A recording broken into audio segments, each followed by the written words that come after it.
All right, we'll get back to it. Before I do, I just want to recognize Commissioner Thompson has joined us. Welcome, sir. Good to see you. All right, so Parks and Recs. Andy, long time no see. Yes, sir. Good to see you. You've been here before. You know how we go through rounds here, and our order for Commissioner Alford is going to be first, and Commissioner Collins, Commissioner Mason, Commissioner Slater, Mayor Davis, Chairman Cry, and myself. So we'll start with Commissioner Alford. Commissioner Alford, you're recognized. Do you want to say something before? I didn't. He didn't No, sir. say. I'm just here to. He's here to answer questions and address concerns. How's that? Additional full-time employee. Help me out there. Excuse me, sir. Additional full-time employee. Well, I've. Have we lost one or something? No, sir. I did lose one. I had another one retire, but I hired somebody in that position. What I was hoping to do. This is the second year I've asked for that. That would give me a full-time employee at each one of my parks. That would give me a full-time employee at Elrod Park, as opposed to just having a part-time guy for about half the year. There's a little bit more going on out there with lights and the disc golf course, so it's requiring a little bit more upkeep. I just wanted to have a full-time employee per complex. How many stationed there now? At Menace Road. I have one part-time employee that takes care of it right now. And you got one at Blue Springs. We have one at Blue Springs. I have two at the county park. So one for the upper complex, one for the lower complex. I have one for Bradley North, one for Blue Springs. One swing guy, and just wanted to get somebody out there for Elrod. I noticed you were asking for 56,000. I hadn't found it yet in the book for pickleball shelter or whatever you want to call it. Yes, sir. That's the bathroom, eventual pavilion, chase, and storage room between the pickleball complex and the tennis courts. Was that bid out, or is that just a figure? I just got a quote, basically, so it would be something I bid out, but I needed something to put down on the budget to kind of have something to go by. What all would be in that facility at $56,000? Well, other than two bathrooms. Two bathrooms, a storage area, pad eventually to have a pavilion built off of it, but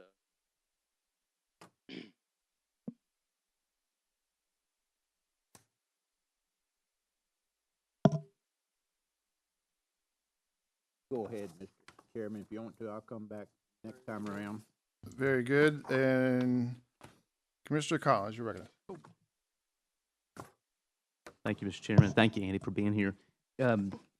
Really, I have no questions. Do you want to take an opportunity to kind of describe or give an overview of, I think you had two positions, a maintenance supervisor and athletic coordinator, kind of what their role is and what they do? my maintenance supervisor runs my just the maintenance of all of our complexes and parks that we take care of. Quite a bit of area, quite a few fields.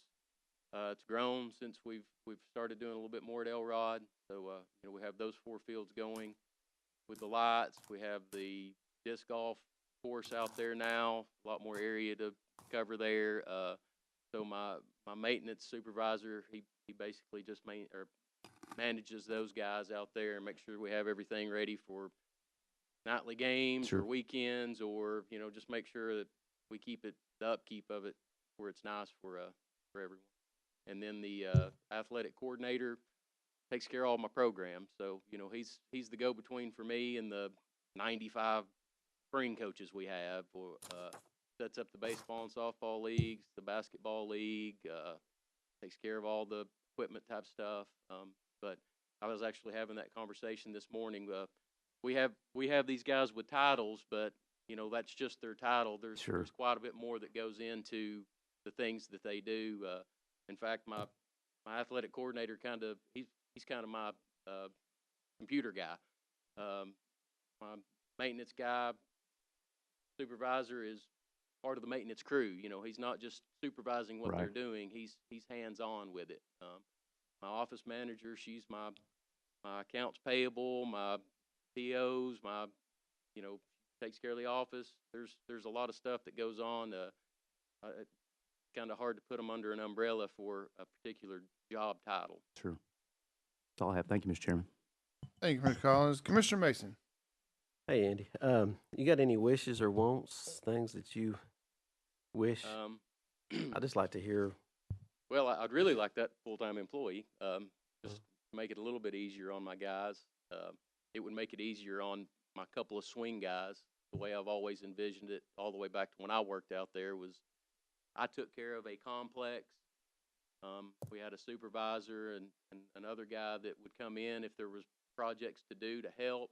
But you have these individuals that take care of those particular complexes. That's their center point, and they work out from there.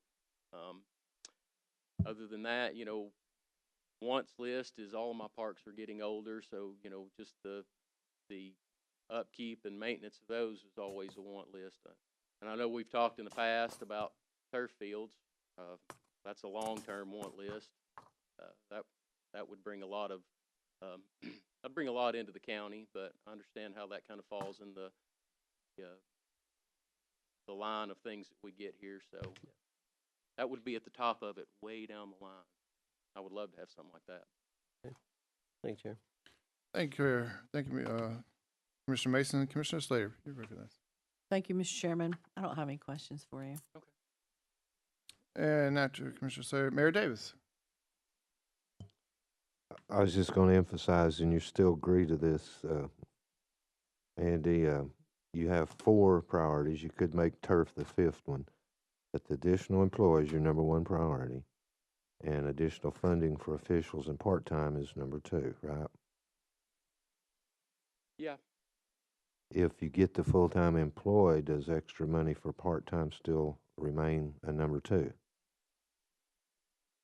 The part-time employees and the officials, I mean, those run my programs, and they're getting harder, just harder to get. Now, the full-time employee would help a great deal, but, to get through a season, paying umpires and officials in basketball season gets harder and harder every year, because officials get harder and harder to find every year, and so you have to compensate them to get them to show up. But I mean, I liked your Facebook thing the other day where they could be officials on Facebook. I would like that too. Whoever does those does a good job. That's Miss Caitlin. I figured Yep. it was. For the sake of the committee, he does it perfectly right. He has a request. He lists them in priorities. I don't pick the priorities, but I go as far as we can fund. So if we get all the way to 5, then you'll have all of those things. But if we only get 1, or if we get to 2, it's all about getting the dollars where they'll work using his priorities. So what he's basically saying, if he doesn't get everything he's asking, he wants more important than anything else is the additional employee. And your budget reflects the salary and the benefits, or do I have to refigure those? That's just the salary. That's right, yeah. yeah. So we'll refigure the Yes, sir. benefits. So anyway, you understand what I'm talking about. That's the way we look at it in the priorities. Might get it all, the way it's sounding this year. He won't be getting it all, so it'll be 1, 2, 3, 4, starting at the top. Is that all you have? Yep. So Chairman Cry. How has the usage of the Frisbee Golf Course, the Howard Thompson Golf Course? I've never driven by that park where there's not people out there playing. But it wasn't just a dream in it. No, it is well used. The local disc golf club, they help promote it. Spears actually can track who all comes in if they actually, I guess, log into that particular site that he can look at that. But it's a pretty hot little area for disc golf, is what I'm told. Now I can't say that I've ever played myself, but Too old to play myself. I was just curious because there's a lot of interest in running in. Patio that you're like, where would it be located? Relationship, ball fields, Frisbee. well, the one that I have is for the pickleball courts in the new budget right Oh. now, and it would be right beside the pickleball courts and tennis courts, and that's at the Urbane Park. Oh, Now, okay. to that note, though, eventually I would like to have some stuff like that at Elrod. I don't see how you can add anything else to Irving. I live out there and I go by it 2 or 3 times. I probably need to add parking, don't Got a parking nightmare. I? Yeah. Thank you. That's all I- Yes, sir. Thank you, Chairman Cry. Andy, I know I should know this, so forgive me, but you were awarded HCI from some funding for a project, right? I have in the last In the couple of pa- years. I mean, have you completed all the projects that Yes. you were awarded? So you're done with that. Elrod, what is the quote? I'll keep it really vague and abstract. What's next for Elrod? I know we got the lights. We were touring over there as a committee or whatever, and that day they were actually putting the lights up. So I know those are up and operational. What's next over there? I would say just a little bit more of a park setting. You know, the disc golf has got more people involved. The lights, we're utilizing the fields more. Actually, the Cleveland City Softball League's been out there for the last couple seasons. So that's where they're playing while they're working on Tinsley.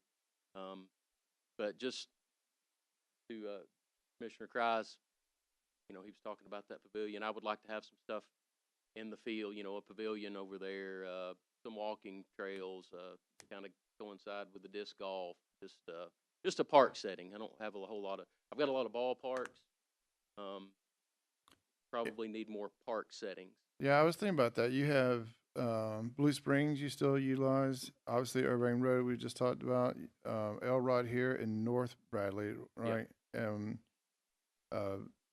As far as softball and baseball goes, those two sports right there, and you've got enough to go as long as the weather cooperates, right? I mean, As long as it doesn't rain. right, and we were talking about the other day, North Bradley is the one that when it rains, it takes the longest to get Yeah. back up to speed. To that point, how are we doing, Bradley County, and all the infrastructure, that you have competing, if you want to call it that, with other area counties, municipalities, or whatever, attracting tournaments and those kind of things? You kept your rates competitive, I know, and Yeah, I think, in my opinion, it's just mine. You could probably inch them up a little bit, but you gotta think of your competitors and what they're charging and what they offer as well. Yeah. I mean, I have something on the books every weekend until November for the weekends. Whether they make based on weather or if people will travel here. And for the most part, the directors that come here now, they make. You know, you're going to average, I think this weekend's probably 30 to 40 teams. So, I mean, that's a lot of people in town spending money, not just at the park, but, you know, elsewhere, restaurants, gas stations, Walmart. Yeah. I whole mean, nine. So, the economic point. So from that aspect, I don't feel like we're probably not doing the same thing as far as advertising that, say, Chattanooga does. They have their own board that goes out and tries to get those guys. You know, they have a whole department that takes care of that. Of course, they also have more facilities. So, but as far as bringing people into the county per weekend for tournaments, like I said, you know, it was from the first weekend of March till the second weekend of November. They just keep on playing later and later, baseball and softball. And as far as rec sports goes, you know, we sit at 1,000 to 1,200 kids every spring. You know, 800 or 900 kids every fall. We've got more basketball teams than we've had since I've been here. So, of course, that's part of just the community growing. Yeah. Well, you have that healthy balance. I mean, you are at Parks and Recs for the county, so you've got to deal with that, and then you got your tournament people who want time on the fields, and your first obligation, in my opinion, is to It is. to the T-ballers and pay Yes. that on that. So, the good news is I haven't heard anything, and maybe I haven't been paying attention on the security. I think you addressed, what was it, a year or two ago when we chatted? There was when people were walking out to the parking lots late at night or whatever. So Well, it sounds like when I talked to Sheriff Lawson, you guys came up with plan? I'll call Well, it that. they try to You have patrol deputy, more. you have We're- deputies patrol and all that. We're so- trying to do a little bit more, as we grow our IT side of our department, getting more Wi-Fi ability at our parks to put in more cameras and for security reasons. Mhm. And, so we're trying to do better there with what we have. Some of it's a little bit tough. It's hard to get stuff to Blue Springs. It's hard to make sure like at Blue Springs, I'm still going to be, wireless Verizon Wi-Fi, and that's mainly for my concession stand card taking. At the county right now, I'm trying to move over to maybe a Cleveland Utilities system so we can get in more cameras and help us with security there. And some of these other parks now offer Wi-Fi, and I don't know if you've been to any tournaments lately, but now they put cameras all over the backstop, No, and they live stream these games. So if Grandma lives in Iowa, she can watch Susie play softball on Saturday. And they offer a lot of this Wi-Fi at those parks. So, long term, that's something that we would like to be able to do for people coming in or for our rec teams. Same idea. I can set a camera up and they can watch my son play, even though they're in Middle Tennessee, on a Tuesday night. So. yeah, it's just increasing the quote unquote viewer experience. It's been a few years since Ace has gone that I've been there, but I think up in the Nashville area they had something like that. That's all I have. I do appreciate you taking the time to be with us today, Andy. Thank you. So go back around for a second round real quick. Commissioner Offer, you got anything? Yes, just one other question on the BMX. You got 12,000 down there for a fence. Yes, sir. It will actually be a joint effort with the Cleveland Chamber of Commerce. I see that, yes. To redo the perimeter fence around the track. It's in pretty rough shape. So Is there a fence there now? yeah, there's a fence around it. It's in pretty rough shape. Just encloses the track so they can lock it up. Nobody can get out on the track when they shouldn't be. How many times was that used last year? BMX, they race all the way into November. How many times, though? What do you mean? How many events did BMX have at that site? Well, I don't run the BMX track. I can get you that information, but they have races about every weekend up and through November. They start around March, and but I can get you that information from that program. Oh, so it's a separate all. That's you yes, don't sir. have That's anything to do with it? we maintain the facilities, and BMX group runs the track. I guess, Mayor, they don't rent that out or anything. It's just a gift. No, you got to go back in history when they were wanting a BMX track, and I'm telling you all this from memory, but we agreed to provide the property, and the BMX Association or whatever they're called actually built the track. And then from then on, that association continues to run the thing with us providing the maintenance for the property. Is that roughly correct? Yes, sir. The 24,000 that's mentioned now, we started last year doing a couple of additional things, and they're trying to get us ready for hopefully the state and even bigger coming up this year. I don't know if that's deadline. I think that, and I'd have to check with him. I believe he has a pretty big race going in August, and the idea here is to get a national race in Right. to that track. And that's we applied last year too, but Yeah. They feel certain with a couple more things, and this fence is one of them. And the tourism people said, we'll put in 50% if you can get the other 50% funded, and it's toward that project to bring those. And I'm not a BMX person. That's why when we first started it, I said, you guys want to build it, we'll provide you the dirt.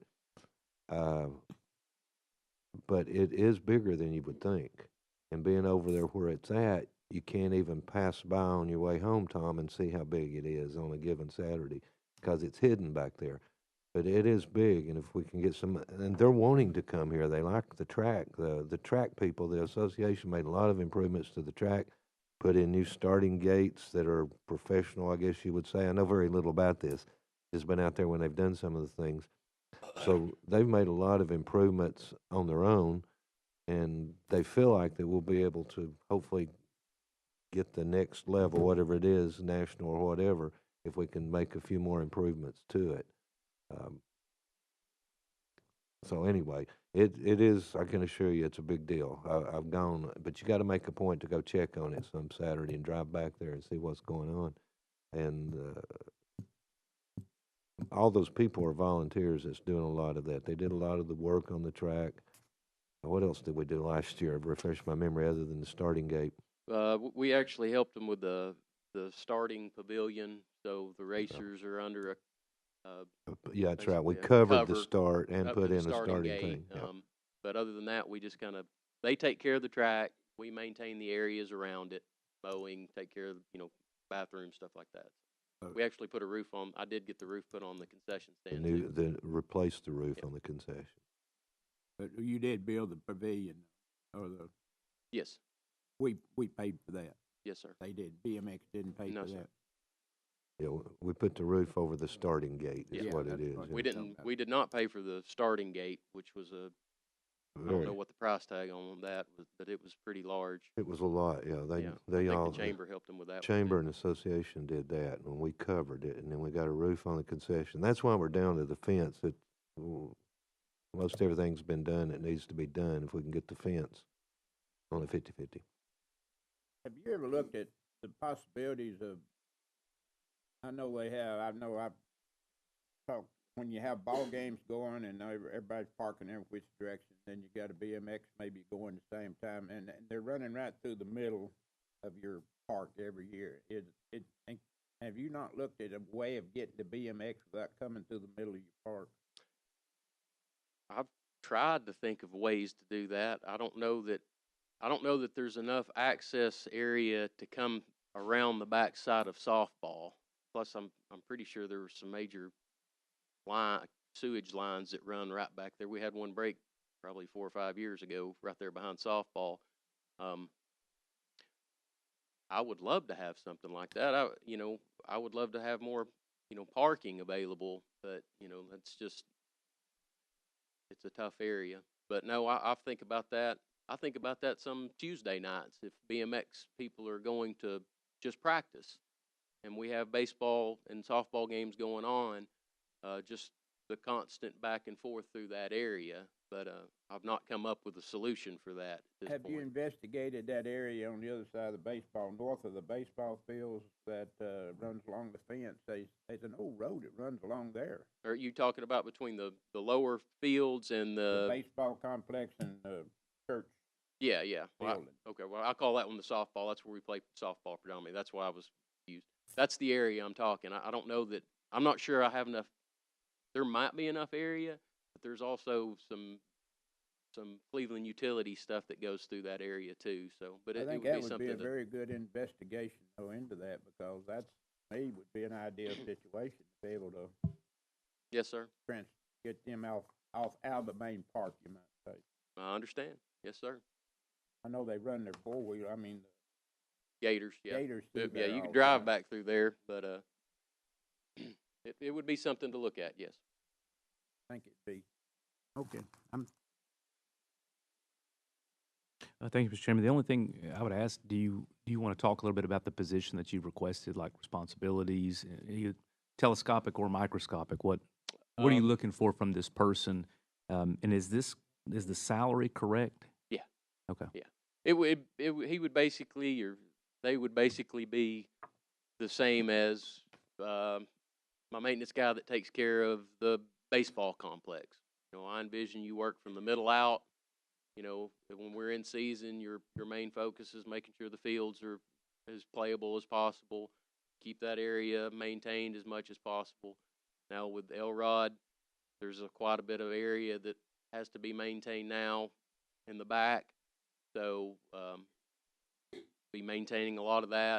Of course, that's just mowing, but still, that's a lot of area back there. There's 70 acres back there, so we'd still be relying on help from my swing guy and my maintenance supervisor. But really just have somebody there all year to kind of stay on it. You know, when you start taking care of baseball fields, if you don't do little jobs all the time, then you get stuck doing one big job for a week or two, and then the other little jobs fall to the wayside.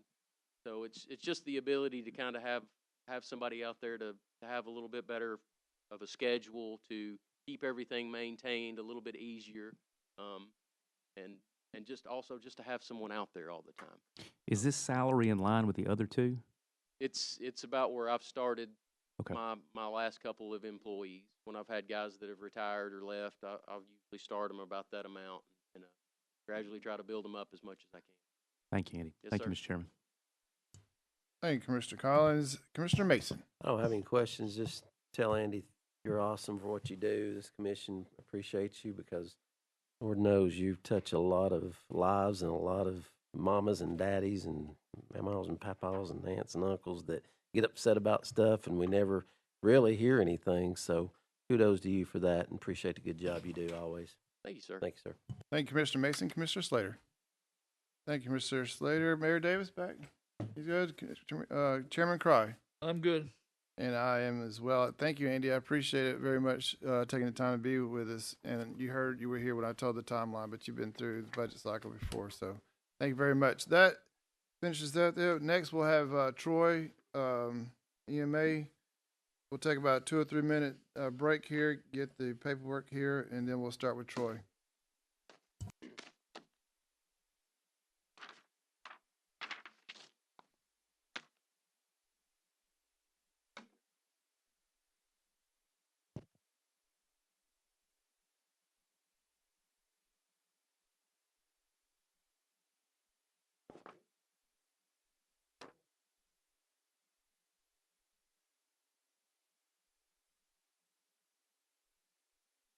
You still wanting to talk about that? No. Hey, Howard?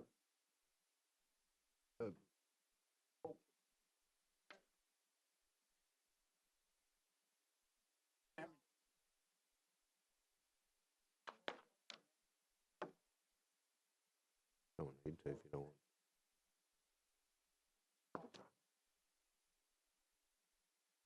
Huh? Let me find it and you send it.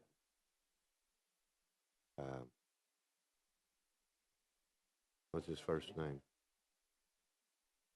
Guess that's how I've got it.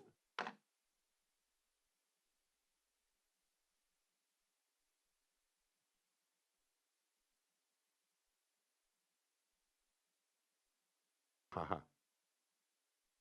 Send it to Troy.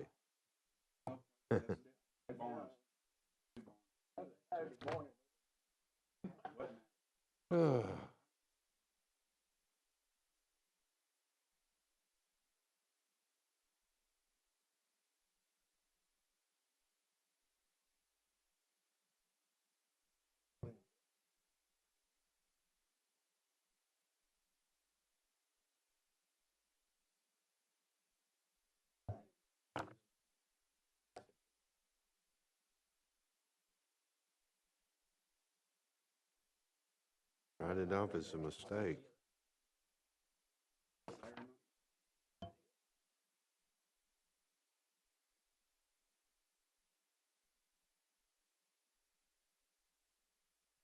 Who did that? City manager?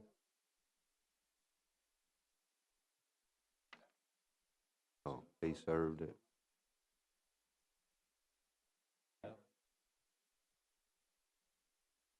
See, the stuff he had on Facebook that you didn't see was saying that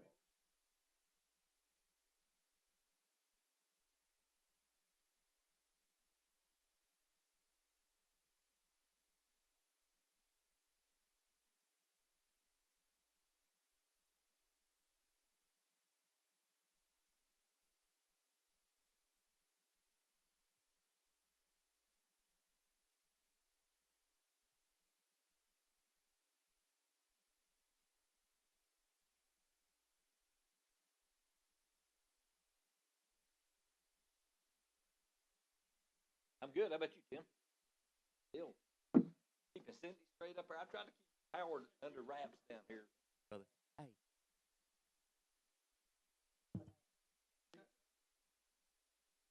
I'm gonna use that now on out.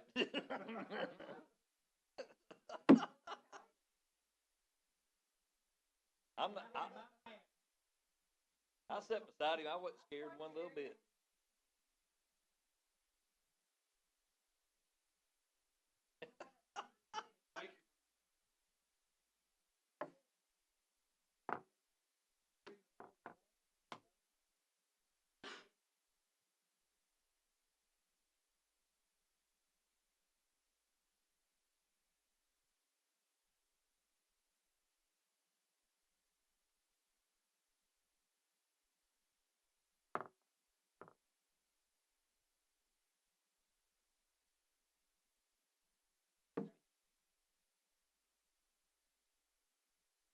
Ooh.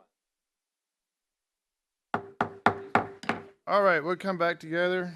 We had Director Spence here with EMA. And got a few notes here. Go to our, I'll be first, then Commissioner Mason, Commissioner Slater, Mary Davis, Chairman Cry, Commissioner Alford, and then Commissioner Collins. So Troy, thanks for being here. Appreciate all you do. You've had pretty interesting couple of months with the storms and stuff like that, working with the school systems and all stuff. What I'd like to start off with, though, is the big thing for you is the quote-unquote move, I call it.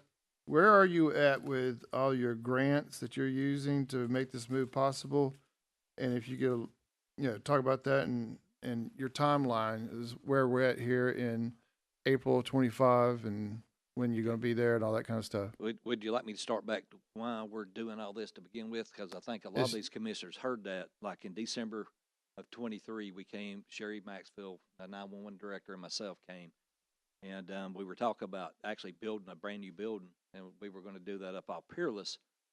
We got a architect involved, and he informed us that if we build the building, we have to build a Class 4 structure. Well, we were originally thinking 2.4 million, and that become 5 million to 7 million. And he really couldn't give us a good budget for that until we would spend about, what was it, Mayor? Did he say $700,000? To just to know the exact number that it would cost. So we went back to work and we come up with a solution we feel like is way better for everybody. So it's a situation where we own a building on Overlook Drive. We're leasing it to the state. So we're going to move to that building and renovate that building for our use.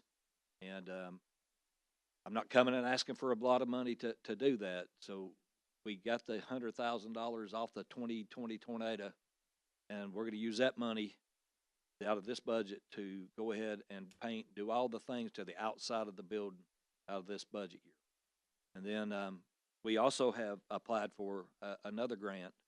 It's $700,000. We've got emails from them, and it's a process. It's a non-competitive grant. We know we're going to get it. They basically almost 100% assured us, and actually the state's hired a company to make sure that all the I's are dotted, T's are crossed, and all that stuff, so that everything's going to come out good. So we're waiting on that grant. As the building is currently today, we could move into the building. We just would not have a emergency operations center, and that's going to be built with this $700,000. It'll be a concrete bunker inside for all of our people working. So we'll just go in the existing building and build a 50-foot by 50-foot concrete structure with the top of it actually being concrete as well, and it'll be sealed. So if something happened to the metal on the current roof, then we'd still be able to operate the EOC with no problem. And then we have asked for an appropriations, and it was in the 2025 budget. Since they didn't vote on the 2025 budget, they just did a continuation. They've taken that grant and they've moved it to the 2026 budget. So when that gets approved, that's an additional 1.2 million. That's technology, security, and all the things that they want us to have. So that's where we're at. We're here to say our hope and all the things we're doing is to try to do this move and it not cost us any money other than operating expenses. So think optimistic.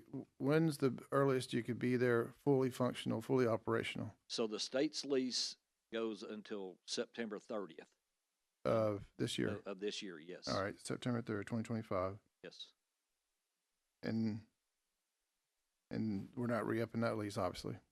I don't think we're going to up that lease. I mean, if we do, we'll have to come up with another plan. We've asked for, we'll have right at $2 million coming in to make this move. So I think it's the smartest thing that we could do, and it's, federally funded. So you're thinking of moving all over there this fall after their lease is up on September 30th, October, November? Our goal would be to do that, and we budgeted for 9 months for over there. And that's why there's an increase in operating expenses, is because we only pay part of the electric bill at the 911 center. We would pay the full electric bill. We don't have really internet and stuff that we pay there that we will pay at the new place. And I'll mention this is for those. What percentage of your overall budget is funded by the county, and what percentage is funded by the city? Because but it's not 50-50, I don't think. So the county funds 80%, and the 80%, city that's right. does 20%. We also have quite a bit of revenue that we have coming in. Yeah, I'm going to chat with that. Yes, sir. Well, I'll go ahead and ask that. And so you receive revenue from the radio fees, I'll call it that. We have a lot of funding sources. Some of those are grants that are annual grants, like the EMPG grant. It's a grant we get every year, but there's a lot of stuff we have to do. We're required to do grant, like turn in reports. We have to have X amount of exercises a year. We have to do so much training and things of that nature. That grant's like about $56,000. We have a lot of tower revenue that comes in. Yeah, I want to chat with you real quick. Just one quick question Yeah. on that. The fee or the amount that you charge that, because it's not just government that uses that, private sector uses it as well. Have you gone up on that rate? Yes, sir. I think it was like 2 years ago. We did a lease update with everybody. That went up. I don't remember the rate, but I could get that for you, let you know. But it's built into the new leases we did with everybody. That every 5 years, I think it is, that it has a percentage. So you do enter into a lease, a contract, so everybody knows the terms of the cost that's over, correct. so they can budget on their side. But you have gone up on that to cover your side of it as well. That's correct. All right. Those are two things. I wanted to get that timeline down of where you're moving and everything that you need to do that. You feel confident, I'm kind of saying what you said, you feel confident that the grants that you need in order to make this move successful is 100% or 99.9? So 99.9, we do definitely are going to get the 700,000 that's going to renovate the building. And I'm probably 90% sure of the upgrades that we will bring, technology and all those things. They basically said this didn't go through, get voted on, but basically they reviewed it all. They did kick it out of the budget for 2025, so they moved it to 6. Oh, really? The congressman's office is pretty for sure that we'll get that. Mayor, remind me, the 20% that the mayor funds for him, do we send them an amount, or do they just go ahead and send it directly? In other words, do we bill them, I guess? We bill them at the end of the year for 20% of, Okay, so there you go. So if there's any amendments that's the reason why they do Yeah. that. If there's any amendments and increases in expenses, then They that gets done at the end of the year. so their 20% absorbs it as well. Yes, sir. So, very good. Thank you. I'll come back here in a second. Go into our list. Commissioner Mason, please. And Troy, talk to us. It's kind of exciting. Tell us a little bit about the new building and why it makes sense if we did have a disaster in Bradley County. Okay, so for us, when we have a disaster, the first thing that we have to have is a warehouse. you don't ask for stuff, but people start sending you stuff like truckloads of water and things of that nature. So we need a place to unload it. So for us, that's fantastic. We're right there. We don't have to go search for a warehouse. We'll have a place to unload the trucks. Second thing is, we have to come up with office space for federal and state workers to come in and help us write all the project worksheets for all the money we're spending so that we can get the money back after it's over with. So, you know, in that instance, we're not out looking for office space, and it has to meet all these, you know, ADA, you know, the bathrooms and everything about it has to be up to par. So this is just an opportunity not to have to do that. And frankly, if we use the warehouse, we can actually charge the federal government for the use of the warehouse while we're using it. And that's not money we're taking out of our pocket that we've done in the past and rented a warehouse and rented office space, paid for it, and then got the money back 2 to 3 years later. So it's an opportunity for us, cost avoidance, really. Yeah. And going to Commissioner Slater, please. Thank you, Mr. Chairman. You referenced that the state would be moving out of that building the end of September. How long is your renovation plan, and when would you actually move? Would you move October 1st, or would it be January 1st, or? We haven't worked out that far yet. We can move in, I mean, the building, as far as renovations, we can move in that building as soon as they vacate it. We would have to do stuff like telephones and things of that nature, which, I mean, when you schedule internet, you never know when that will actually get installed. So, you know, we would start immediately looking at how we're going to get it all fit out. But I mean, we would have to bid the renovation. Once we sign the contract, then we can do all those things. So we're being mindful not to get too far ahead. Now, I would love to do that because, you know, if I had the money now, I could go ahead and do it. But till we sign the contract, we can't do that. Is that correct, Mayor? Yeah, but can I back up and explain a little bit? First of all, I hope they're not watching. We've not notified them that we're not renewing the lease yet, but it is up September the 30th. They could do it sooner. The grant that we're 100% sure on, they did send us back last week asking for some follow-up things on it. We're going to get it. That's the one that gets the building where they can go with it. Until we get the second grant, the war room may stay where it's at, because that gets built out with the internet stuff and all of that in the second grant. We're going to get the second grant, like you said, but it's hard to say when, because you're dealing with Congress and things like that. But either way, we can go ahead and move and be set up operating there. The war room's not used on a daily basis, you know what I'm saying? So the war room would still stay there. Now, that's not the perfect thing she wants to hear at 911, but she's already gotten the additional office spaces. She's wanting the war room space too, and she will get it eventually, but not until we get the second grant. And if at the end of the day, then Grant 1 pays for most of the things needed to move. Grant 2 pays for, I'll call it the war room. That's oversimplifying it. And it didn't cost us additionally here. Correct. The only thing at the end of the day it costs us is the additional operations. And I just pulled out the 9 months, but I told him to budget for 9 months. It may end up being 7, may end up being 8, you know, that kind of thing.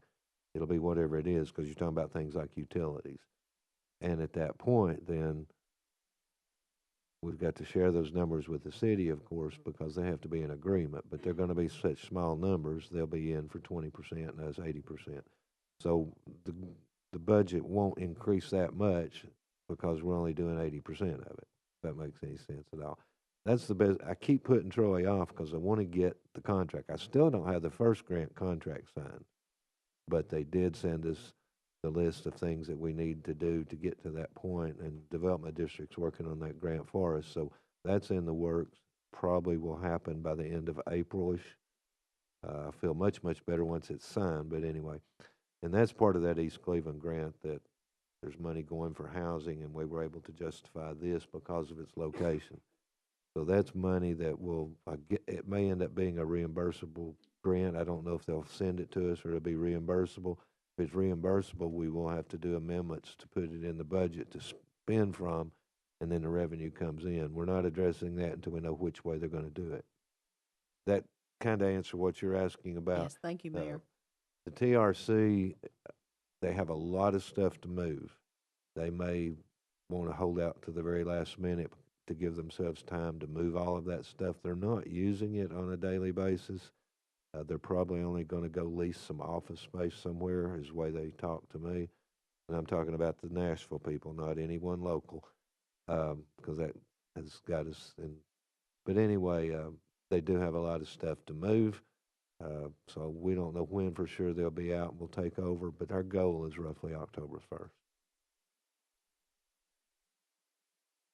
Yeah, I wanted him to chime in because of, I mean, like he said, he's kind of put this off, and we want to make sure that we don't step on any toes. We want to do it the right way. We are, I said I wasn't going to cancel the contract on the lease until we got this contract with the grant. Now that we've got stuff in writing from them requesting more information, I'll probably, and that will come to you all because you all approved it originally, but I'll probably be bringing you the resolution to stop the lease at the May meeting, and we may not have the contract signed, but we're 99.9 sure now, because it's a non-compete grant. It's just they're putting so much red tape in it, it's taking forever. All right, thank you, Commissioner Slater. Mayor, yeah, you're next, and you can keep on going, I guess. don't have anything. All right, after Mayor Davis. Oh, Chairman Cry, please. Where is this building at? Overlook Drive? Yeah, so if you're on 20th Street at APD 40, like you're going to Yeah. where the old Bendix, you take the first left in that shady lane. Okay, that's big over hard- there. Steve Williams doing all that. Yeah, across the street from that, yes. Okay. So you turn left there and you go up and you take the first right. It goes up and dead ends up past Cherokee Construction. I'm with you. If I could, Mr. Chairman, a history on the building. Many years ago, we bought the building with a lease in hand from the state, and the lease made the annual payment on the building. So the building was completely paid for, not with the lease. Now the state won't do leases that long, but back then they did a lease to match the term of the note. So the note got paid off with the lease, didn't cost the local taxpayers anything. And then once it was paid off, then it becomes something that we lease as a revenue stream. But we did that about 20 years ago probably, and has turned out to be a good thing. It was a Duracell building that come up for sale. TRC used to be located at Oak Grove School. Remember that, Howard? It was across from Oak Grove School, a very dilapidated building, and they wanted to lease a new building, and so we found this one, and they gave us a lease at the same time we bought it, so it never cost us locally anything, and for the last few years, it's actually been a revenue stream. But it's the only possibility to move EMA into that doesn't cost a lot of money because of the two grants and owning the building already. That's all I have. Anything else, sir? Thank you, Commissioner Cry. Commissioner Thomas has asked me, but I'm going to stick to the order here, and I'll come back to you. So after Chairman Cry, we go to Commissioner Alford. Commissioner Alford, please. Hey, Charlie, glad you're here. Just a couple Thank of you, sir. questions referencing that building. You think that parking lot and everything's gonna be big enough for all your equipment? I'm pretty sure that it will be. We looked at that, and we've also got real good neighbors there. Cherokee Construction. I went over and talked to them. I said if we had trainings with like the fire departments, we brought a bunch of fire trucks in here. Would it be a big problem to park on some of your parking lots? They're like, I don't see a problem with that at all. So I think that based on that discussion, they own multiple buildings all the way around the whole top loop up there. So they were willing to talk about that with no issues when I asked them about it. So you'll build a overhand shed or something back there to park your stuff? No, like we'll you park have them over in the here? building, sir. Sir? We'll park them in the building. Oh, in the building? We're going to change out one of the doors. So there's one door that you can actually drive in. So what we'll do is that door is going to go to a 14-foot wide, about 14-foot tall That in the door. basement, has it got a basement? It or- does not have a basement. It just has some unfinished area out there that was like a warehouse type thing. So we'll just park them in there, and whenever we have a disaster, we'll pull them out, and we'll unload the trailers. We'll fill our small trailers full of stuff, and then that'll go out to a point of distribution out in the community wherever we need it to go to, and drop the trailer, and they'll come back and fill it back up whenever they get it empty. Will you be looking to fence that area in? Yes, sir. That's part of the second grant. All Okay. the security and everything. So we won't be able to do that. Now, the first grant, it renovates the building, that replaces like the air conditioning units, the lights, paints it, and does builds the EOC, the bunker part of it. Okay. The, Mayor, maybe this is for you, the 911 center we got now, when they move out, there's quite a bit of space on the left where they've got all their equipment stored. What's gonna happen there? I don't know, the building space is what they're after, but, I don't know if they told you anything about the shed area. No, we haven't had those discussions yet. I mean, we own those sheds. I knew you did. That's yeah. why I was asking the question. So I don't know if those could be moved. Maybe somebody else could utilize those. It'd be, I'm sure, pretty expensive to take them down, move them, put them back Probably up. be cheaper to build new ones and try to sell that or something. Yes, sir. It's a very good possibility. Now, I have had a request from the state, from the health department, because they've accumulated several portable equipment that because of COVID, that they're looking for a place to store that. So that might be something we could work out with 911, that the state could park that equipment there and, free of charge, hopefully. I mean, it's just agencies helping agencies, and we get a lot of cooperation doing stuff like that without spending a lot of money. That's my goal, is to get everything we need without spending a lot of money, of tax dollar money locally. I was curious when I heard that 80-20 split between us and the city. How much work do you actually do inside the city limits? That's a good question. I mean, I just sent one of my guys to Cleveland High School because they're on a lockdown. I mean, so, it's just, that was worked out long before I ever got here. I'm just telling you how that works. They don't have anything like you though, do they? No, we are Cleveland and Bradley County, and their resolution that they passed years ago, and the county's acceptance, and I think that was in 1986, is that they do 20%, and we do emergency management for them, and it's just worked out that way ever since I've been here. You have any part of that negotiation there, or was that before you? Well, actually, it was a George Wood negotiation, but it's one of the many that we've continued on by agreement. What's EMA called in Hamilton County? Office of Emergency Management. Of, Oh, New it's York? Hamilton County. It's called Hamilton County. I think you will find that that's where the responsibility lies. We just do it jointly here as a cooperative thing. With his job, there's no city limits line. It's just wherever it is. The big tornado was mostly outside the city, but some inside the city. But it didn't matter. It was all Bradley County is the way they do their job. And we divided the cost up equally, however much was in the city and in the county. As far as the cleanup, yeah. Yeah. I just think that's something that we may want to look into and investigate a little more, because that sounds a little unfair when you're covering the city and the county and we're there only paying 20%. That don't jive with me anyway. I may not be very smart, but that doesn't sound very, very equal. Anyway, that's all I have, Chairman. Thank you, Commissioner Oliver. Commissioner Collins. Thank you, Troy, for being here. Probably a really simple question. What would qualify as other expenses? You've got 6,500 here in your description. What would be some of those items? So, I mean, sometimes we have stuff that comes up. 599 is one of those areas where we use that that we don't have something budgeted for, and it's like, hey, we need that. And so we pull it out of 599, or we try to justify it out of one of the other lines, like we have line 307, and it's basically a grant. So we have to spend the money to get the money back, and every year it goes up, and it's a TVA kind of thing. So that we never know what that might, it might be a TV that blows up. It could, it could be a computer. It could be, hey, we need this. And, for example, we worked it out with Chief Stewart back here, but we were looking at buying chairs to go at the storm shelters because they ran out of chairs, but we're going to reallocate some chairs and do it that way. But we would have bought those chairs for the shelters because that's our responsibility. I'm the only one that can order those open and close. So, we just have other expenses that just don't fit in the category. Sure. Thank you, sir. Thank you, Mr. Chairman. Thank you, Mr. Collins. We have our guest here. Commissioner Thomas wants to chat with you.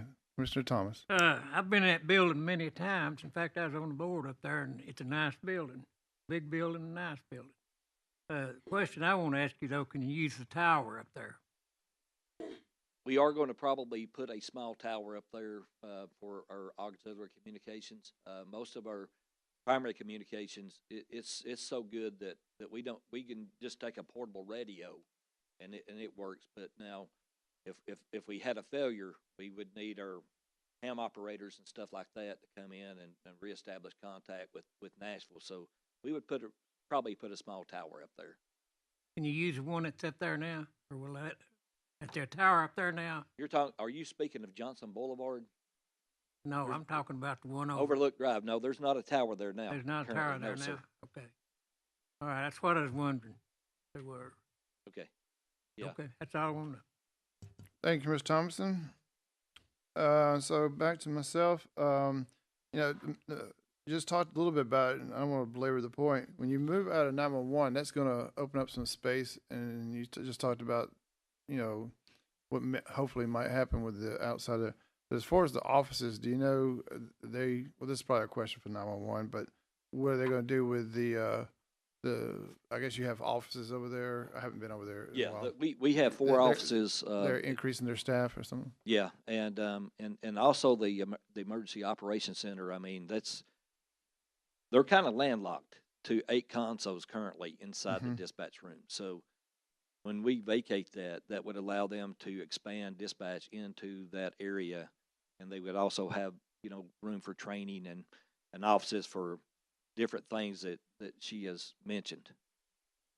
We did add an office there recently, and even with that, for their longevity, I mean, they're going to need more space. They really do, and this works out good that the mayor made me do a lot of things. We jumped through hoops looking at buying a building, looking at leasing a building, looking at building a building, and then this makes the most economic sense out of everything. So when I took it to him, he's like, "You really want to do that?" And I'm like, "It makes the most sense for when we have a disaster. It will work so much better for us than the way it currently does."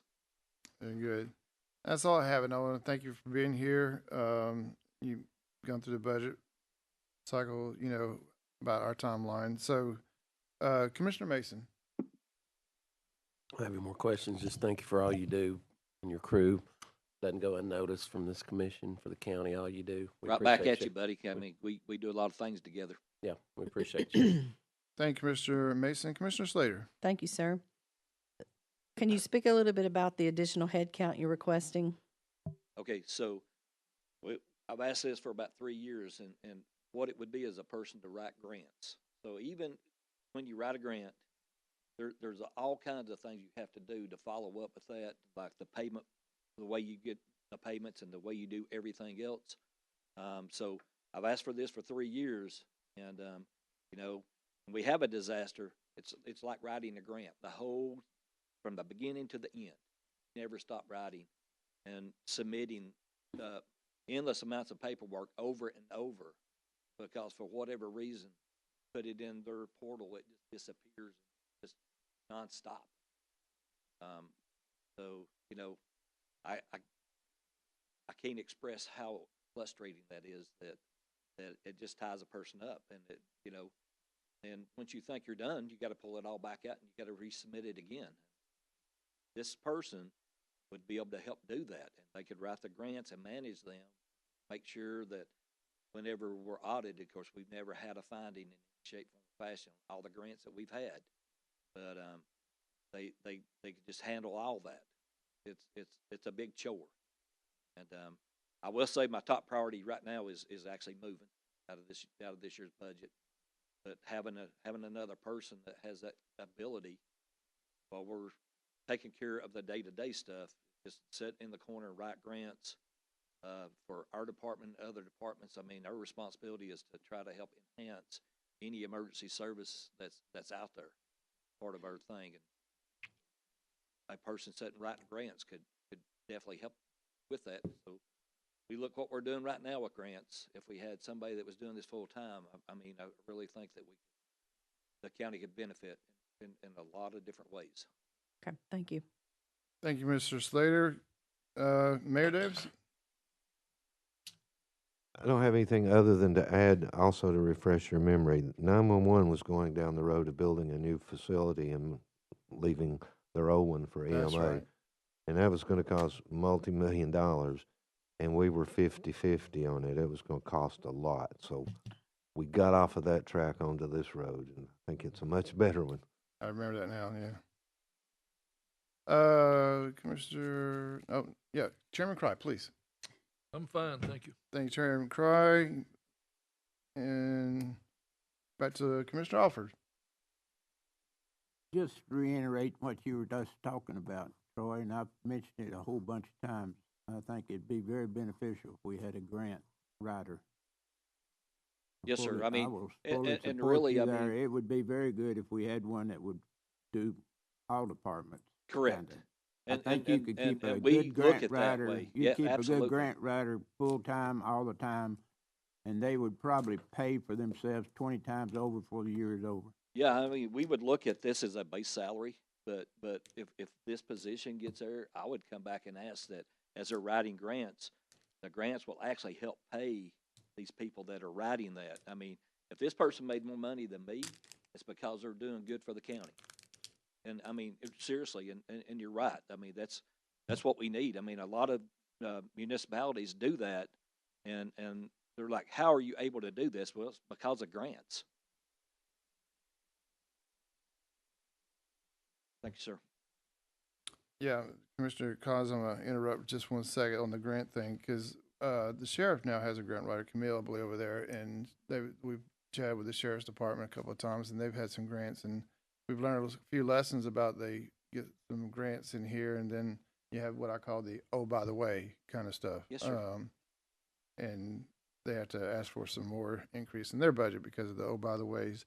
But I would say, in order for it to really benefit, I'm not saying that it's not beneficial, but if it could spread it across multiple departments and whatnot, I think that would be advantageous, I guess. I mean, there's plenty of grants out there. I know, Chief, there's lots of fire grants out there. Sheriff's has found drone money from grants and stuff like that. So, here in the next months or year, we really need to take a look at a grant writer for as much as they can. I mean, they come to work every day, and it's grant writing is what they do. But anyway, Commissioner Collins, sorry to take your time there. No, thank you, Mr. Chairman. Just say thank you. That's all I have. I appreciate what you do. Thank you. Thank you, sir. That's our guest, Commissioner. Everything. All right. Good job. Very good. Thank you, guys. Thank you, Troy. Thank you for bringing your folks here. All right, so we'll take a quick little break, and then we'll ask Chief Stewart to come up here, and we'll finish up with the fire department. So give him about 2 or 3 minutes, and we'll come on up here. That'd be the last.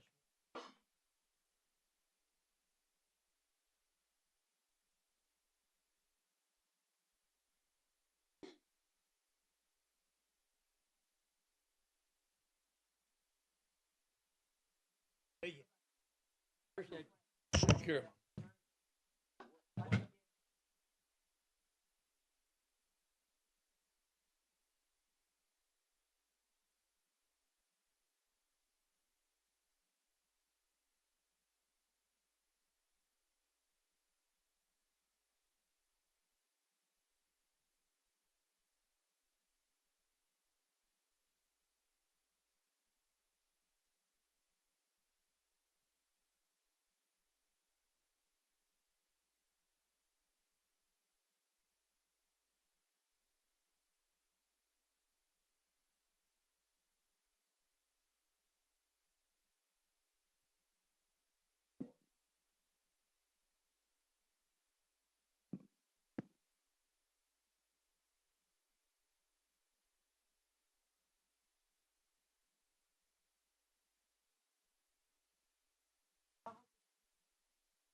Already had a pocket full of money.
Dogger under. Scotty's at 3. Stephanie. Herman. Nyman.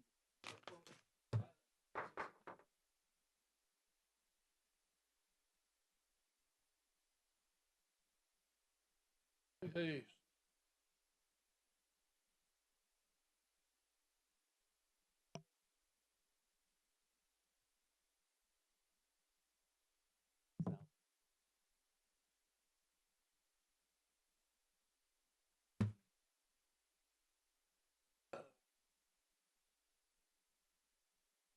need a There was a glitch. Then I got booted. All right, we'll keep on going here. We're obviously saved the best for last there, Chief Stewart. So let me get our order here. Who did, Commissioner Thompson gonna stay with us? Very good. All right, I get to go first, and then Commissioner Slater, Commissioner Mason, Mayor Davis, Chairman Cry, Commissioner Alford, and then Commissioner Collins, and if he so chooses, Commissioner Thompson. So, Jeff, appreciate you being here. I know you're busy. You got a lot of things going. When we go, probably no surprise, line 790, go from 0 to 135,000. And you did explain it, but the increase is due to AEDs and all the staff trucks. Current AEDs are 14 years old. I guess my first question, is that something that can be phased in? I mean, at 3,000 apiece out of the I guess I was looking to see how many, 10 AEDs, 5 of them now and 5 later or whatever. What was your, or do you need all of them now because of the, they not discontinue, what's the word I'm looking for, their warranty runs out? No, we currently have AEDs on every paid full-time truck, along with some of our volunteer trucks as well. These were purchased on a grant in 2013, and we're just kind of slowly. They're still working fine. We are down a couple of them. This is just kind of slowly replacing those ones that went bad, and just kind of doing it over the next year or so. I was just saying that if like on this day they all. Oh, no. Warranties out No. and they all have to be replaced, but you can phase space them it. in. Absolutely. The next thing on here is your turnout gear, and that was one of the first things when I got on in 14 was the turnout gear. I think we bought them from a company out of Anniston, Alabama, if I remember correctly. Mayor, you may want to. Is that the plan to go with these now? They all have to be replaced, right? But it says here anticipate for the rookies only. Is the turnout Yes. gear is just for rookies? Well, second mark and the third mark. The Yeah. second mark is you have turnover every year. So right now we brought 6 in that we're doing a recruit school for right now. I anticipate we have another rookie school next year, so we need to be prepared for that turnout gear. So that is just anticipating if we lose some that many between now and next year. And then the second one or the third one down, that is the existing turnout gear. It does have a 10-year shelf life. We do have 110 members that have turnout gear. So that is slowly changing those up. Now, that last purchase of turnout gear that we made right around 7 years ago. So we've got 3 years left on that, and we can slowly replace those. From the amount of people that we brought in 2020 till 2025 have had new turnout gear as you come in the door. So that's only 4 or 5 years old. So as you go for the ones that's behind that, then those are the ones, the older crowd, that one we're trying to replace. What do you do with the old turnout gear, the ones that have used up their shelf life, so to speak? They have to discard it. Just 86 them? Yes. That's all right. You can use it. I mean, we do some things if we want to do during our recruit school, mannequin drags, we can put some of fuel on that. But you can't put them on eBay or what's the other one, Gov.deal or anything like that. I mean, no other fire department's going to use them because of that and everything. And then the last thing, we talked about this, but just is the radios. You mentioned this in your law enforcement committee meeting as well, that your vehicles or your press need the new radios, but you're also going to try to phase those in as well. Yes, those radios that we have now are 2008 models, which is the first when we first went to 800 megahertz. Director Spence advising each department to go ahead and be phasing those out, and we're towards the end of we're the last kind of group to phase out. So we can do so many through a year and phase those out and get the updates. If one of those radios go out today, you just have to replace it with a new one. You can't have that one repaired. So next thing, at a high level, or go into details as much as your recruiting, your retention of the men and women in your department. How is that looking? Overall good? You're fully staffed and. Yes, this group will come out. They'll graduate May 16th, and you're all welcome. I'll send details out for that. That will put us fully staffed. On retention. On the retention. That's recruiting, I guess. That's I recruiting. mean, keeping those who go through school for 3 or 4 years. I'm sorry. How are we doing on retention? Keeping employees here and making Bradley County Fire and Rescue a place where they want to spend 5, 10, 15 or a career here. Yeah. Of course, pay's always there. Yeah. That's number one. That's always there. Right now, I think it's just mingling with the guys a little bit more than what we've always done. I know that's something small there, but it's just making it more the quality of the type of calls that we have in the county.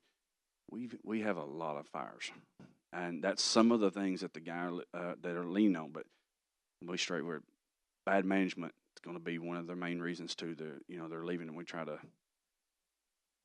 have a little bit better leadership and involve them a little bit more. We're offering more classes to go to through Chattanooga. Our mutual aid is handing up free classes that we didn't have before, and our volunteer program that is on a grant through our mutual aid system, which helps us do our volunteer. And our numbers on our volunteers are up 15% on, we're around 40 plus now on our volunteers, and we were down at least between 25 or so, maybe a little more. And they get paid for training now, right? They can. You have to meet certain qualifications, and it's more of a, from the state, I thought. Yeah, it's more of no, we get that through the state, through our trainings, through our in-service training for both them and us, and that's recent for them. Well, I just want to say, I mean, and the mayor knows this as well, and the full commission. I mean, we'll do compensation packages and is competitive with, but the constraint is as we've talked about, is your tax, property tax constraint of your 2 districts. I'll come back to you on another one here, but Commissioner Slater, you're recognized. Thank you. Thank you, Mr. Chairman. So I'd like to talk about page 477 and 478. You have a head count request and then the things that Commissioner Blake has asked about. Can you rank these in 1 through 5? Which would be most important to you? The ADs, the turnout. And then the new employee? these are all pretty important. The AEDs is going to be our top priority on those right there. That is something we can't really get away from. Ahead of a new employee, ahead of a mechanic? Well, I mean, you're only talking about that mechanic is pretty important too. That is, I mean, if I had to pick between, I mean, I could probably purchase an AED throughout the year here and there, but that mechanic's pretty important. Is that your number one request, is the mechanic? Yeah. That's all I have at this time. Thank you, Commissioner Slater. Commissioner Mason. Before my question, do we have any grants or anything on the AED that we can? We for? applied for the grant. The state one this past time. We did not receive that one. The next one up for those would be next year if that were eligible. Chief, how are we on our fire halls? Is everything property-wise, building-wise, good shape? Yeah, this year, our 24-25 budget, we did a lot of remodel, light remodel. We've had to put a roof on. We've had to put some AC units together, just some minor work around the stations, some paint, and but everything's looking really good. Got everything looking really good, and we had a little bit of storm damage just a few weeks ago, but getting that fixed up at Georgetown, looking good. Okay. Thank you, Commissioner Mason. Mayor Davis, you got anything on fire? No, not really, but you asked about buildings. As you know, they're doing dirt work on the Menace Road Fire Garage.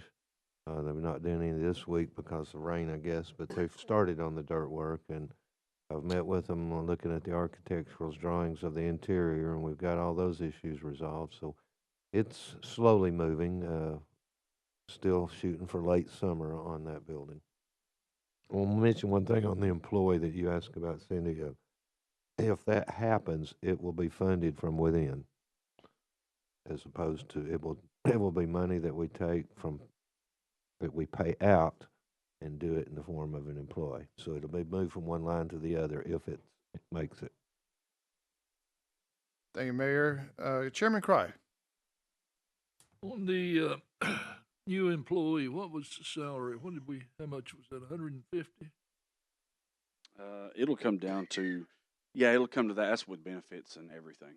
You know, a few years ago, we had a similar situation come up. We went out to the road department, and the thought process was to add a little wing to the garage at the road department and put a lift in there where it would lift these trucks up of yours.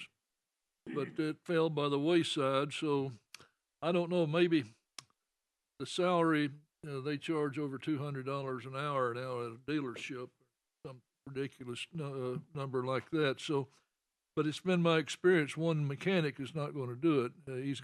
He or she has to have an assistant. So is this a thing that's going to progress upward? I hope not. We are seeing now that some of this is up to $300 an hour. We can only take a few fire trucks about 5 places, and that's between Chattanooga and Knoxville. Yeah, I understand that. But to answer your question, we have someone that assists him that's in the department that's, if he needs an extra hand, we do that. But I don't see anything for that. Where would this gentleman or mechanic work from? The new place being built on? Yeah. And we've got the city to go ahead and put a lift in there to lift these trucks up. Is that going to be an additional fee? No, we're not planning on any kind of lift. How are you going to raise that truck up? That was the issue of the big discussion we had when we went a few years ago to the road department, was the equipment available was not sufficient to raise the trucks up and had to have a lift for it. He's done everything he's been with us for about 3 years now, and he's not done any lifts. He can do major mechanic work. There will be times that we have to send that to Knoxville or Chattanooga for major repairs, but we've not used any lift recent years. I'm just I have no trouble Sure. with hiring someone to work. It's a lot cheaper than going out to a dealership. But I'm having trouble understanding why we doing this when we killed the deal with the road department years ago. That looks like it would have then been the best option. I'm concerned about opening up a well, expansion responsibilities, expenses down the road. Bothers, but thank you very much. That's all I had. Thank you, Chairman Cry. Commissioner Alford. I don't really have any questions for. Thank you, Chairman Alford. I Chairman, mean, just kidding. You must be in a hurry to go somewhere. I was just reminiscing back when the sheriff's department moved over where they are. Don't they have a pit? I don't think so. I don't I think know they have at one time we had looked at maybe putting a pit in somewhere that would also serve fire trucks also. I mean, I would love a lift. I would love a pit. I mean, but right now, I mean, he's where he's at now, and he does go to Director Lewis's stations as well to assist with EMS units. So, I mean, it would be nice, but not sure what goes into that. But I don't think Rod over had sheriffs where the sheriffs work on their cars. I don't think so.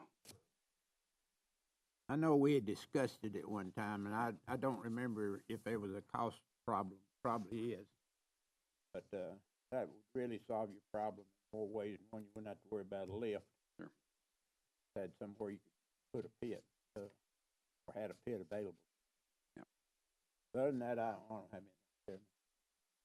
thank you, Commissioner Alford. Commissioner Collins, please. Thank you. Thank you. And this may be a question to the mayor as well and chief. So the sentence is these funds will go to him as an employee or a vendor regardless. Are you looking at it as a cost neutral situation? I mean, is that kind of the thought? I know it's not going to be penny to penny, but the idea is. Yeah, the idea is to take what we've spent with him already at the two departments and make it an employee situation. And then he's ours all the time.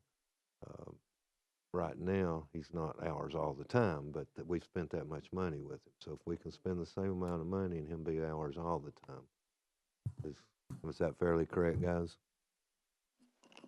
I can't speak for Chief Stewart, but he has saved us money, and even with the portion that we've included in the EMS budget to go towards his salary, it still represents a savings. So having him full-time, at least for EMS, not only is it a demonstrated saving, are we saving money by doing it, but there's a potential for further savings having him as a full-time employee.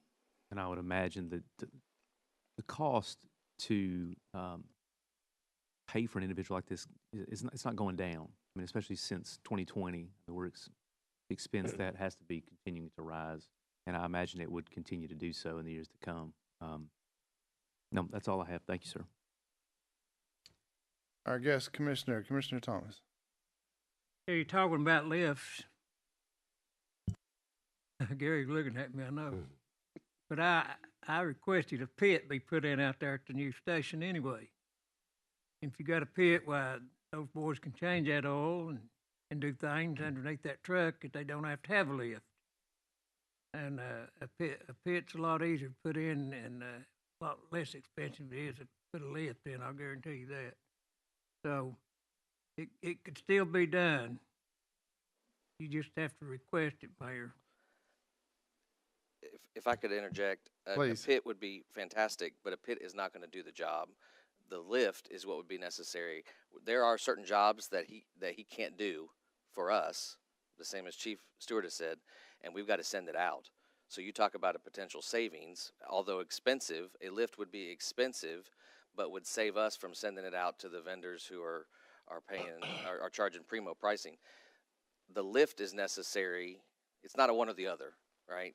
A pit is only going to allow you to get underneath the vehicle. A lift is actually going to lift it off the ground, right? And that's what needs to happen with some of our vehicles and some of Chief's. It's not a matter of just being able to get underneath, get in a pit. they need to be able to lift it off the ground to take the wheels off, to take an axle down to replace parts, and that can't be done with just a pit. So a pit would be great for oil changes and things like that, but it's not really going to do the job that we need to keep from sending trucks out to Chattanooga, to Knoxville, and to some of these other locations. Why don't we get a lift, Mayor? Not sure if you can put a lift out there in that building. That a fire truck is 10'8", 10'10". Yeah. And then time you lift that up and the way the Wouldn't cabs work. are up. You're sort of missing the whole point. He told you earlier.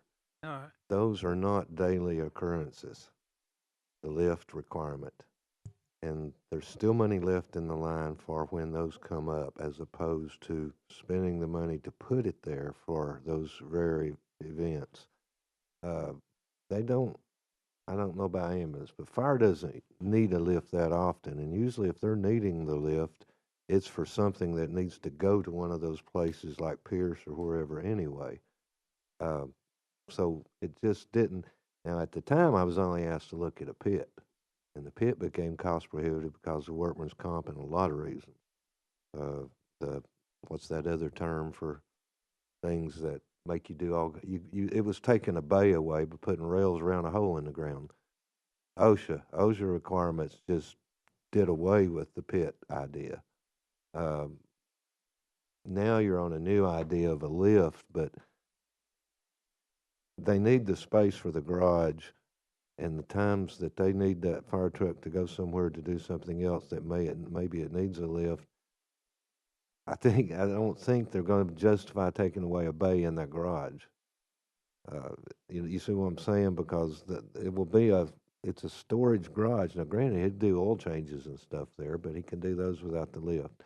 The ambulance is a little bit different story, but anyway, I'm not answering your question, but the pit got cost prohibitive because of OSHA, and the other one is a different idea, but I just don't think that it's used that often to, justify the cost plus losing the bay. All right, and we'll come back. Just have a real quick one. In your documentation here, your fire marshal, you said that this basically has been vacant for a while, and you have someone that basically a lieutenant filling this position works overtime.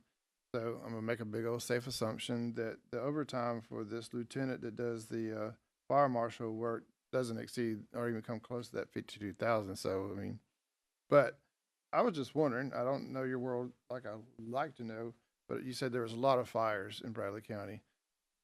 Is there a direct relationship in any way that a fire marshal having a full-time dedicated 100% fire marshal would help reduce those fires? Because I just wonder, because I hate to hear that we have that many fires. I'm assuming that some of them a lot of them hopefully could be prevented, and we need to get on those, right? You tell me. Sure. Now, a lot of fires, I guess I should have said it a little bit different. That consists of just the brush fires too, is what I guess I'm getting at. Our brush fires are through the roof. You can put prevention out there all day long, and I just wondered if the fire marshal position would help with those numbers that you're up against. Sure. Yeah. Now he is part time. He does 24 hours in a pay period. He is in charge of our inspections, or he's dipping into investigations, our fire prevention. So yes, he goes out. Any of those things he can do, it'd be a huge asset to it. Yep. Very good. The only other thing, I guess, is to congratulate you. You have a very big responsibility being the chief of the fire and rescue department, but also the dad of a basketball player who won the state championship. And you even had the 100-foot in the parade. I thought that was pretty cool. But anyway, thanks for being here. Always good to see you and working with you. Thank you. Moving on, next is Commissioner Slater. There's Commissioner Slater. Commissioner Mason. Big thank you to Chief. He always, constituents call me all the time asking about what's going on, and you always send me a text or send me some kind of info of what's going on, and it doesn't go unnoticed. Thank you. Appreciate you. Thank you, Commissioner Mason. Back to you, Mayor Davis, for fire and rescue. And back to Chairman Cry. Seems like we're going to have a workstation in every elected official's office at the fire department, you got the ambulance service, you got the sheriff's department, all spread out all over the county. Now we're gonna potentially hire a new person, make more than the mayor. So if the mayor handle that, no longer the highest paid person in the county, but I don't know, it's, looks to me like it's time to do Let me some say something. consolidation and build a maintenance Yeah. facility for Bradley County. Take this in on a scheduled basis, justify the lift and all this other stuff. That's just me. But that's all I have. Thank you, Chairman Cry. Yep, the mayor's proposal is going to be interesting to read here in about a couple of weeks. Going on to, enter Chairman Cry, Commissioner Alford, please. You don't have any comments, thank you. And Commissioner Collins, I know you will. Absolutely. Thank you, Chief Stewart, for what you do. And I appreciate your response to Chairman Blake's comment about retention in terms of leadership. People will follow a great leader, and people will stay for a great leader. And I appreciate your efforts to be that. So thank you for what you do. Thank you. Our guest, Commissioner Thomas, you want to wrap it up for us? Well, I agree with Mr. Cry here, Chairman Cry. Because we tried for a long time to get a county maintenance department, I guess. And it never worked out, but maybe one of these days we'll be big enough to do that. But fire department does a good job. I just want to commend them for what they do. And Jeff, you do a good job at yours. Thank you. Fire and rescue, as we. Fire and rescue, right? That's right. As we had to remind a constituent that he didn't want to pay fire tax, that it's not just fire, it's fire and rescue. Thank you, Chief, as always. That concludes budget hearings for this year. Thank you, everybody. Thank Lloyd for putting all the packages together. But I will allow any last minutes. Our schedule, finance doesn't meet again till May 9th.